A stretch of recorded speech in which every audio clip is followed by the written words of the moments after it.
अस्सलाम वालेकुम नाजरीन, मैं हूं मोहम्मद अब्दुल हकीम। आइए देखते हैं आज का ये खबरनामा। बिहार के रहने वाले एक नौजवान जिसका नाम हाफिज उबैदुल्ला, वार्ड नंबर 8 सीमाचल से रहने वाले हैं। ये लोग 1975 से एक गवर्नमेंट इनको ज़मीन दी थी।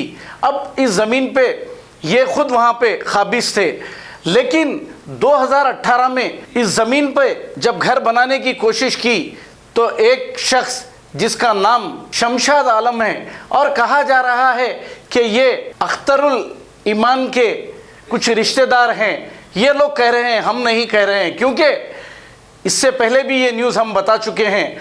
लेकिन ये ज़मीन का तनाज़ा मुसलसल चल रहा है और ये कई बार इसने कहा, ये नौजवान ने कहा कि दारुसलाम भी ये आ चुका है, लेकिन इसे इंसाफ नहीं मिला। अख्तरुल ईमान के पास जाने के बाद भी इन्हें इंसाफ नहीं मिला। अब हाल ही में अख्तरुल ईमान MIM के टिकट से सीमाचल से मुंतखब हुए थे, ये आप लोग अच्छी तरह जानते हैं। अब बताइए, आखिर MLA बनते ही ये अपना ख़जाना भरना चाहते हैं या ज़मीनों को लूटना चाहते हैं? अगर ये सच्चाई है तो क्योंकि इसकी इंक्वायरी होना चाहिए, क्योंकि ये लोग इतने परेशान हैं कि अख्तरुल ईमान के पास भी गए तो उन्होंने भी ये कहा कि डॉक्यूमेंट तो बराबर है, लेकिन अब वो नहीं सुन रहे हैं, मैं क्या करूं, ये भी कहा है। बहरहाल तफसील सारी इन्हीं की ज़बानी सुनते हैं। आइए देखते हैं ये रिपोर्ट। अस्सलामु अलैकुम, मैं हाफिज़ उबैदुल्ला, बिहार ज़िला पूर्णिया, रौटा थाना, गांव शीशाबारी, खास टोला, वार्ड नंबर 8 सीमांचल से। आप जो ये ज़मीन देख रहे हैं, हम लोग 1975 से रहते हैं। हमारे पास ज़मीन के तमाम कागज़ात मौजूद है। 2011 में सरकारी अमीन आकर ज़मीन नाप कर हमें कागज़ात बना के भी दिया है। उसी ज़मीन में एक सरकारी घर भी है। और 2018 में जब हम लोग पुराना घर तोड़कर नया मिट्टी का घर बनाने के लिए जा रहे थे, हमारे घर के सामने कांग्रेस के साबिक़ नायब MP जो अभी प्रमुख है, उनका नाम मोहम्मद शमशाद आलम है, हम लोगों के पास फ्री में ज़मीन मांग रहा था। हम लोगों ने ज़मीन देने से इनकार किया क्योंकि हमारे पास इसके अलावा कोई दूसरा ज़मीन नहीं है। तो हम लोगों को मारा पीटा और हमारे सारे लोगों को जेल भेज दिया। हम लोग थाना में 4 से 5 मरतबा आवेदन दे चुके हैं। सेव साहब, शाही साहब, वीडियो साहब, हर किसी का कहना है कि ज़मीन के तमाम कागजात तो बिल्कुल सही है, मगर हम लोग मजबूरी के तहत आपका फ़ैसला करके नहीं दे पा रहे हैं, इसलिए कि हमें शमशाद आलम ने मना किया है। हमारे समाजी लोगों का और हमारे पड़ोसी लोगों का कहना है कि मोहम्मद शमशाद आलम जो अख्तरुल ईमान साहब का जो भांजा है, बहुत कमीना और घटिया इंसान है। हम लोग बचपन से देखता आ रहे हैं कि वो बहुत से लोगों की ज़मीन हड़पने में उसे नाकामयाबी मिली है। इंशाअल्लाह आप लोगों की भी ज़मीन हड़पने में नाकामयाबी उसे मिलेगी।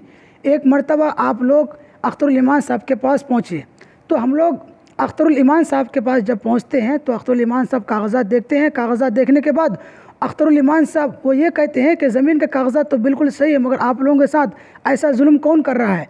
तो हम लोग कहते हैं कि मोहम्मद शमशाद आलम आपका भांजा। तो अख्तरुल ईमान साहब वो ये कहते हैं कि आप लोग जाइए, इंशाअल्लाह आपका 8 दिन के अंदर फ़ैसला हो जाएगा।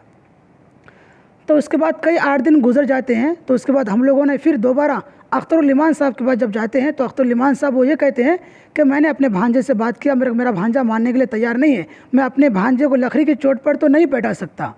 तो हम लोग फिर वापस आते हैं। उसके बाद तीसरी मरतबा जब हम लोग अख्तरुल ईमान साहब के पास पहुंचते हैं तो अख्तरुल ईमान साहब वो ये कहते हैं कि देखिए ज़मीन के कागज़ात बिल्कुल सही है, मगर मेरा भांजा मानने के लिए तैयार नहीं है। मेरे भांजे को ज़मीन की जितनी तंगी हो रही है, जितनी ज़रूरत है, उसको इतना दे दीजिए तो आपका फ़ैसला हो जाएगा, वरना आप कोर्ट कचहरी का चक्कर काटिए। तो उसके बाद मैंने आपके 5 MLA से जब बात करता हूँ तो 5 MLA का कहना है कि हमारा क्षेत्र नहीं है, हमारा हल्का नहीं पड़ता है, वो अख्तरुल ईमान साहब का हल्का है। आप लोग अख्तरुल ईमान साहब से बात कीजिए और अख्तरुल ईमान साहब से मसला सुलझा लीजिए। तो हमारे पड़ोसी, हमारे समाजी लोग कहते हैं कि एक मरतबा आप लोग दारुसलाम जाइए। तो हम लोग दारुसलाम 3 मरतबा जब जाते हैं तो 3 मरतबा हमारे लोगों को मायूस होकर निकलना पड़ता है। तो उसके बावजूद मैं बैरिस्टर असदुद्दीन अवैसी साहब मैं आपका शुक्रगुजार हूँ, इसलिए कि मैं इलेक्शन के मौके पर मैंने 275 वोटों से मैंने अख्तरुल ईमान साहब को नवाजा। और मैं बैरिस्टर असदुद्दीन अवैसी साहब, हमारे पड़ोसी और हमारे समाजी लोगों के कहने पर मैं आपसे दोबारा अपील करता हूँ, आपसे मैं दरख्वास्त करता हूँ कि हमारा जो ज़मीन का मसला है, प्लीज़ हमें हमारा मसला हल करके दीजिए। और मैं ऑलरेडी आपके तमाम MLAs, हैदराबाद के MLAs, बिहार के MLAs, MP इम्तियाज़ जलील साहब और हमारे वारिस पठान साहब, इरफान पठान साहब, ऑलरेडी मैं तमाम के तमाम व्हाट्सएप पर ज़मीन के तमाम कागज़ात मैं भेज चुका हूँ। اور میں آپ سے اپیل کرتا ہوں بیرسٹر اسدالدین اویسی صاحب کہ ہمارا زمین کا جو مسئلہ ہے ہمیں مسئلہ حل کر کے دیجیے، اور ہمارے حیدرآباد کے تمام پریس میڈیا سے میں درخواست کرتا ہوں کہ اس ویڈیو کو آگے تک شیئر کیجیے اور ہمارے بیرسٹر اسدالدین اویسی صاحب تک پہنچائیے۔ بیرسٹر اسدالدین اویسی صاحب، میں آپ کا شکر گزار ہوں۔ جرمنٹن ہاسپٹل، آرتھوپیڈک سے متعلق ہر مریض یہاں شفا یاب۔ بین الاقوامی شہرت یافتہ اور انعام یافتہ doctor Mir Jawad Zar Khan, senior orthopaedic surgeon, advance operation theatre, I C U, digital X ray, laboratory, physiotherapy, pharmacy, sharing اور پرائیویٹ رومز، لیڈی ڈاکٹرز اور ڈاکٹر ارجمن سلطانہ گینیکالوجسٹ کی خدمات حاصل۔ واجبی فیس اور مکمل سہولیات سے ہزاروں مطمئن۔ ایمبولینس سے آراستہ جرمنٹن آرتھوپیڈک ہاسپٹل، پلر نمبر 150، عطا پور، حیدرآباد۔ اگر ہماری نیوز آپ کو پسند آئی ہے تو سب سے پہلے شیئر کیجئے، لائک کیجئے، پھر خاص طور پہ ہماری ریکویسٹ یہ ہے کہ سبسکرائب کرنا نہ بھولیں۔ 7H نیوز، آپ کی آواز۔